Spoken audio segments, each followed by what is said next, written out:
محض ایک بخار کسی کیفیت ہی ہوئی تھی نا، تحمل تو فرمایا، تو یہ نبی کریم صلی اللہ علیہ وسلم کی شان نبوت کے خلاف نہیں، بلکہ یہ حدیث نبی پاک صلی اللہ علیہ وسلم کی شان بیان کرتی ہے، یہ نبی پاک صلی اللہ علیہ وسلم کی عظمت بیان کرتی ہے کہ دنیا میں کوئی مخلوق نہیں تھی جو اللہ کے کلام کا تحمل کر سکتی۔ دیکھیں نا، جن کو پہلے ملا ہے کلام، چاہے انجیل ملی ہو، چاہے تورات ملی ہو، تختیوں پہ لکھی ہوئی مل گئی، تختیوں پہ لکھا ہوا کلام ملا، لا کے قوم کو دے دیا، اور یہ تو کام ہی بڑا آسان ہے کہ تختیوں پہ لکھی ہوئی کوئی چیز ہو آپ پکڑیں اور لا کے دے دیں۔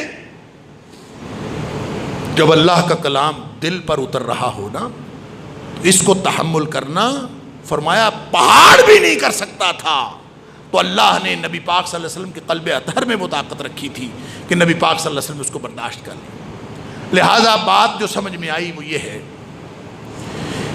میرے بھائیوں، میرے عزیزوں اور میرے بزرگوں اور میری بہنوں، کہ قرآن عظمتوں کا منبع اور ماخذ ہے۔ جتنی عظمتیں آج تک ملی وہ قرآن کی وجہ سے ملی، چاہے وہ زمان کو ملی ہوں، چاہے وہ مکان کو ملی ہوں۔ اکیلا جبریل نہیں سردار بنا، اکیلے نبی اکرم صلی اللہ علیہ وآلہ وسلم جن پر قرآن کا نزول ہوا، وہی ساری جہان سے اللہ کے بعد عظمت والی ہستی نہیں بنے، وہ شہر بھی سب سے زیادہ عظمت والا بن گیا۔ اللہ اکبر!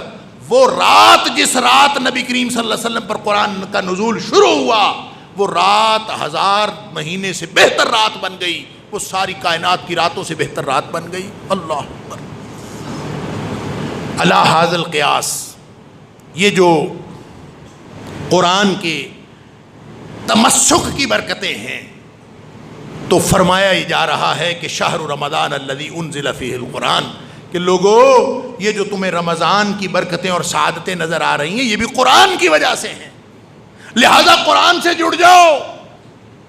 جس نے یہ عظمت لینی ہے، نبی پاک صلی اللہ علیہ وسلم نے کس وضاحت فرمائی، حضرت عمر فاروق رضی اللہ تعالیٰ راوی ہیں، فرمایا ان اللہ تعالی یرفع بہذا الکتاب اقواما، اللہ اس کتاب کی وجہ سے بہت ساری قوموں کو عروج نصیب کرتا ہے، وَيَضَعُ بِهِ آخَرِينَ، اور بہت ساری قومیں زوال کا شکار ہو جاتی ہیں اسی قرآن کی وجہ سے۔ گویا جس نے قرآن کا حق دیا وہ عروج پا گیا، اور جو قرآن کو قرآن کا حق نہیں دے سکا وہ ذلیل ہو گیا۔ آج ہمارے لیے بھی پیمانہ قرآن ہے۔ نبی کریم صلی اللہ علیہ وسلم نے فرمایا کہ تمہیں نہیں آتا قرآن، پڑھنے کی کوشش تو کرو، لگو تو صحیح۔ صرف اس کے لیے فضیلت نہیں ہے جو قرآن کا ماہر ہو، صرف اس کے لیے فضیلت نہیں ہے جو قرآن کے سارے مفاہیم جانتا ہو۔ فرمایا خیرکم من تعلم القرآن وعلمہ، قرآن پڑھنے پڑھانے میں لگے رہو، تم ساری مخلوقات سے بہترین مخلوق بن جاؤ۔ خیرکم، تم میں سب سے زیادہ اچھا وہ ہے من تعلم القرآن وعلمہ، جو قرآن سیکھتا ہے اور پھر سکھاتا ہے۔ اللہ ہم سب کو قرآن سیکھنے اور سکھانے والوں میں بنائے۔ 5 حق ہیں قرآن کے، کوشش کیجئے یہ رمضان میرے اور آپ کے لیے، ہم سب کے لیے، یہ ہماری زندگی کا ٹرننگ پوائنٹ ثابت ہو۔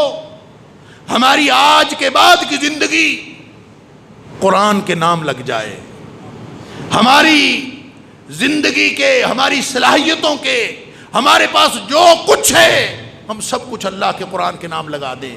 ہم قرآن کے ساتھ لگیں گے تو انشاءاللہ دنیا اور آخرت کی عظمتیں ہمارا انتظار کر رہی ہیں۔ نبی کریم صلی اللہ علیہ وآلہ وسلم نے فرمایا اس سے جڑ جاؤ، اس قرآن سے۔ میں عرض کر رہا تھا 5 حق ہیں، میں ایک حدیث عرض کر کے بات ختم کرتا ہوں۔ پہلا حق قرآن پر ایمان رکھنا، یہ سارے مسائل کا حل بھی ہے، یہ منزل من اللہ بھی ہے، یہ برکتوں اور علوم کا خزانہ بھی ہے، اس پر ایمان رکھنا یہ پہلا حق ہے قرآن کا۔ جو شک شبے میں یا تردد میں مبتلا رہتا ہے، اس کو کبھی قرآن سے کبھی بھی وہ فضیلتیں حاصل نہیں ہو سکتی۔ دوسرا حق قرآن کا، قرآن کو پڑھنا، چاہے نہیں مفاہیم سمجھ میں آتے پھر بھی پڑھتے رہو، یہ بھی حق ہے قرآن کا۔ تیسرا حق ہے سمجھنا، چوتھا حق ہے اس پر عمل کرنا، اس کو نافذ کرنا اپنی زندگی میں۔ اگر انفرادی زندگی ہے تو انفرادی میں نافذ کرنا، اجتماعی زندگی میں کوئی اختیار ہے تو اس میں نافذ کرنا، اور پانچواں حق ہے اس کو آگے پہنچانا اور ساری زندگی آگے پہنچاتے رہنا۔ اگر یہ 5 حق ہم قرآن کے دے دیں تو قرآن ایک بڑا ہی باوفا ساتھی ہے۔ نبی کریم صلی اللہ علیہ وسلم نے فرمایا یہ قیامت کے دن سفارش کرے گا، اقرأوا القرآن، اور میرے صحابہ قرآن پڑھتے رہا کرو، انہ یاتی یوم القیامت شفیعا لصحابہ، یہ قیامت والے دن اپنے صاحب کے لیے، اپنے ساتھی کے لیے یہ قیامت والے دن سفارش کرتا ہوا آئے گا۔